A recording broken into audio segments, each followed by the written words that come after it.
नमस्कार दोस्तों, तो स्वागत है आपका अपने यूट्यूब चैनल केयरिंग डॉक्टर में। तो बिना किसी देरी के चलिए वीडियो को प्रारंभ करते हैं।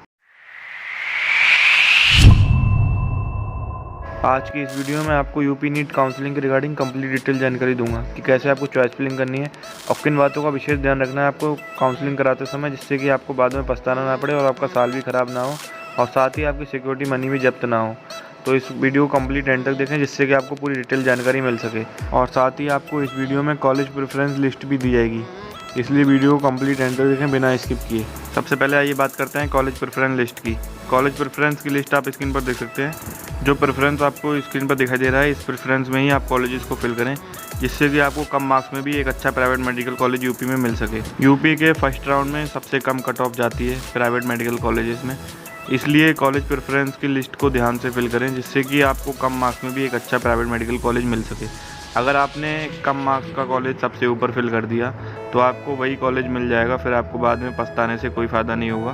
क्योंकि एक बार कॉलेज आपने फिल कर दिया और आपको अलॉट हो जाता है तो सिर्फ आपको अपग्रेडेशन का चांस मिलता है, और अगर आपके नंबर उतने अच्छे नहीं हैं तो आपको सेकंड राउंड में कोई भी अपग्रेडेशन नहीं मिल पाएगा और आपको उसी कॉलेज में या तो एडमिशन लेना होगा, नहीं तो आपकी जो सिक्योरिटी मनी 2 लाख रुपए जो आप जमा करेंगे वो आपकी जब्त कर ली जाएगी। इसलिए सोच समझकर चॉइसेस को फिल करें, जिससे कि आपको बाद में कोई परेशानी का सामना करना ना पड़े। और कोशिश यही करें कि फर्स्ट राउंड में बेस्ट से बेस्ट मेडिकल कॉलेजेस को फिल करें, क्योंकि सेकंड राउंड में सभी प्राइवेट मेडिकल कॉलेजेस की कट ऑफ हाई चली जाती है और यूपी में फर्स्ट राउंड में ही बेस्ट से बेस्ट मेडिकल कॉलेज आपको मिल सकता है, प्राइवेट मेडिकल कॉलेज। और अगर आप सेकंड राउंड के लिए जाएंगे तो आपको कम मार्क्स में अच्छा प्राइवेट मेडिकल कॉलेज मिलना बहुत ही मुश्किल है। इसलिए कोशिश यही करें कि फर्स्ट राउंड में ही बेस्ट से बेस्ट मेडिकल कॉलेजेस को फिल करें, जिससे कि आपको फर्स्ट राउंड में कम मार्क्स में एक अच्छा प्राइवेट मेडिकल कॉलेज मिल जाए और सेकंड राउंड के लिए आपको ना जाना पड़े। अब आइए बात करते हैं यूपी नीट काउंसलिंग के रिगार्डिंग आपको कौन कौन से स्टेप्स को फॉलो करने हैं और कैसे आपको एक अच्छा प्राइवेट मेडिकल कॉलेज यूपी में ले सकते हैं काउंसलिंग के थ्रू। सबसे पहले आपको जब यूपी नीट काउंसलिंग स्टार्ट हो जाएगी तब आपको रजिस्ट्रेशन यूपी नीट काउंसलिंग की वेबसाइट पर करना होगा। उसके बाद आपको रजिस्ट्रेशन फ़ी और बाकी सिक्योरिटी डिपॉजिट 2 लाख रुपए ऑनलाइन सबमिट करना होगा और साथ ही डॉक्यूमेंट्स को वेरीफाई कराना होगा। इसके बाद आपको चॉइस फिलिंग का ऑप्शन मिलेगा। चॉइस फिलिंग में जो मैंने आपको जिस तरह से चॉइस फिलिंग बताई है उसी तरह से चॉइस फिलिंग करें, जिससे कि आपको बाद में कोई भी परेशानी ना हो।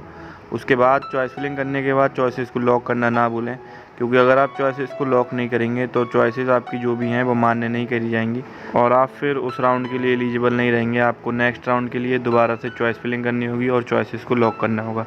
इसलिए कोशिश ये करें कि जल्द से जल्द चॉइसेस को फिल कर लें। उसके बाद जब आप चॉइसेस को पूरी तरह से फिल कर लें और बाद में फिर चॉइसेस को लॉक कर दें, जिससे कि चॉइसेस आपकी अनलॉक ना रह जाएं, क्योंकि चॉइसेस अगर आपने लॉक नहीं की तो आप उस राउंड के लिए अमान्य कर दिए जाएंगे और आप फिर नेक्स्ट राउंड के लिए एलिजिबल रहेंगे, उस राउंड के लिए इनएलिजिबल हो जाएंगे। उसके बाद अलॉटमेंट रिजल्ट आ जाएगा, जो कि आप यूपी नीट काउंसलिंग की ऑफिशियल वेबसाइट से अलॉटमेंट लेटर डाउनलोड कर सकते हैं और जो भी नोडल सेंटर आपको उस अलॉटमेंट लेटर पर दिया जाए उस नोडल सेंटर पर जाकर आप विजिट कर सकते हैं और अपना डॉक्यूमेंट्स को वेरीफाई करा सकते हैं और साथ ही अपना एडमिशन प्रोसेस कंप्लीट करा लें। उस नोडल सेंटर पर आपके सारे ओरिजिनल डॉक्यूमेंट सबमिट कर लिए जाएंगे, जो कि बाद में आपके कॉलेज को ट्रांसफ़र कर दिए जाएंगे और साथ ही ट्यूशन फ़ीस की डीडी भी सबमिट की जाएगी।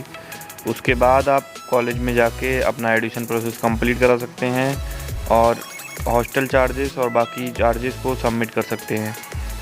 और जिन स्टूडेंट्स को इस राउंड में कोई भी कॉलेज अलॉट नहीं होता है तो वो स्टूडेंट्स नेक्स्ट राउंड के लिए एलिजिबल रहेंगे और आपको दोबारा से रजिस्ट्रेशन कराने की कोई ज़रूरत नहीं है और ना ही सिक्योरिटी मनी दोबारा से सबमिट करने की ज़रूरत रहेगी। और ऐसे स्टूडेंट्स जिन्हें सेकंड राउंड में कॉलेज अलॉट हो जाता है तो वो आगे किसी भी राउंड के लिए एलिजिबल नहीं रहेंगे, ना ही उन्हें अपग्रेडेशन का मौका मिलेगा। इसलिए सेकंड राउंड में चॉइसेस को सोच समझकर फिल करें, जिससे कि बाद में आपको कोई भी प्रॉब्लम का सामना ना करना पड़े, क्योंकि आपको अपग्रेडेशन का मौका नहीं मिलेगा और साथ ही आपकी जो 2 लाख की सिक्योरिटी डिपॉजिट है वो भी जब्त कर ली जाएगी अगर आपको जो कॉलेज अलॉट हो जाता है तो। इसके साथ ही जो स्टूडेंट्स जिन्हें फर्स्ट राउंड में कॉलेज अलॉट हो गया था और जिन्होंने अपना एडमिशन प्रोसेस कंप्लीट करा लिया था तो वो सेकंड राउंड के लिए एलिजिबल रहेंगे और उन्हें भी दोबारा से रजिस्ट्रेशन कराने की कोई ज़रूरत नहीं रहेगी। उन्हें सिर्फ चॉइस फिलिंग करनी होगी और चॉइसेस फिलिंग करने के बाद चॉइस को लॉक करना होगा और उसके बाद अगर कोई कॉलेज उन्हें जो न्यू कॉलेज अलॉट हो जाता है तो उन्हें दोबारा से नए कॉलेज जो उन्हें अलॉट हुआ है उसमें जाके अपना एडमिशन प्रोसेस कंप्लीट कराना है। और ऐसे स्टूडेंट्स जिन्होंने फर्स्ट राउंड में कॉलेज अलॉट हो गया था लेकिन उन्होंने एडमिशन प्रोसेस कंप्लीट नहीं कराया था, तो वो स्टूडेंट्स भी सेकंड राउंड के लिए एलिजिबल रहेंगे, लेकिन उन्हें दोबारा से सिक्योरिटी मनी सबमिट करनी होगी, उसके बाद ही वो एलिजिबल हो पाएंगे सेकंड राउंड के लिए। तो इसलिए सोच समझकर फर्स्ट राउंड में ही कोशिश करें बेस्ट से बेस्ट मेडिकल कॉलेज को लेने की, जिससे कि आपको बाद में अपग्रेडेशन या किसी नेक्स्ट राउंड की ज़रूरत ना पड़े और उसी राउंड में आप बेस्ट से बेस्ट मेडिकल कॉलेज में एडमिशन ले सकें। इसके साथ ही ऐसे स्टूडेंट्स जिन्हें फर्स्ट और सेकंड राउंड में कोई भी कॉलेज अलॉट हो जाता है और वो उस कॉलेज में या तो एडमिशन कंप्लीट करा लेते हैं या नहीं कराते हैं, तो ऐसे स्टूडेंट्स मॉप अप राउंड के लिए एलिजिबल नहीं रहेंगे और आगे किसी भी राउंड के लिए एलिजिबल नहीं रहेंगे। तो इसलिए सोच समझकर चॉइसेस को फिल करें, जिससे कि अगर आपको कॉलेज अलॉट हो जाता है तो आप उसी में एडमिशन लें, या तो आपको कॉलेज अलॉट ना हो तो ऐसे कॉलेजेस को प्रेफरेंस दें जिससे कि आप मॉप अप राउंड के लिए एलिजिबल हो सकें। मॉप अप राउंड के लिए सभी स्टूडेंट्स को रजिस्ट्रेशन कराना अनिवार्य होता है, चाहे आप फर्स्ट राउंड में रजिस्ट्रेशन करा चुके हों या ना करा चुके हों। आपको मॉप अप राउंड के लिए रजिस्ट्रेशन करना ज़रूरी है, उसके बाद ही आप मॉप अप राउंड के लिए एलिजिबल हो पाएंगे। मॉप अप राउंड में admission process on the spot complete कराया जाता है, तो इसलिए सोच समझकर मॉप अप राउंड के लिए जाएं, क्योंकि अगर आपको कॉलेज अलॉट हो जाता है मॉप अप राउंड में तो आपको उसी टाइम ऑन द स्पॉट अपना एडमिशन प्रोसेस कंप्लीट कराना होता है और साथ ही ओरिजिनल डॉक्यूमेंट्स और ट्यूशन फीस सबमिट करनी होती है। इसके साथ ही आपको अगर आप एडमिशन नहीं लेते हैं तो आपकी 2 लाख की सिक्योरिटी अमाउंट जब्त कर ली जाएगी। बाकी ऐसे सभी स्टूडेंट्स जो कि फर्स्ट राउंड में या सेकंड राउंड में अपना एडमिशन प्रोसेस कंप्लीट करा चुके हैं और वो उस कॉलेज से खुश नहीं है जो कॉलेज उन्हें अलॉट हुआ है, तो वो उस कॉलेज को अगर छोड़ना चाहते हैं तो वो मॉप अप राउंड से पहले उस कॉलेज को छोड़ सकते हैं, लेकिन उसमें शर्त ये रहती है कि आपकी जो भी ट्यूशन फ़ी या जो भी चार्जेस आपने पे किए हैं उसके आधे ही आपको वापस मिलेंगे। जैसे कि आपने अगर 15 लाख रुपए अमाउंट सबमिट किया है तो आपको 7.5 लाख रुपए ही वापस मिलेंगे। तो अगर आप कॉलेज को छोड़ना चाहते हैं तो आप मॉप अप राउंड से पहले तक छोड़ सकते हैं। मॉप अप राउंड के बाद अगर आप कॉलेज को छोड़ते हैं तो आपकी पूरी जो भी फ़ीस आपने सबमिट की है तो वो पूरी जब्त कर ली जाएगी।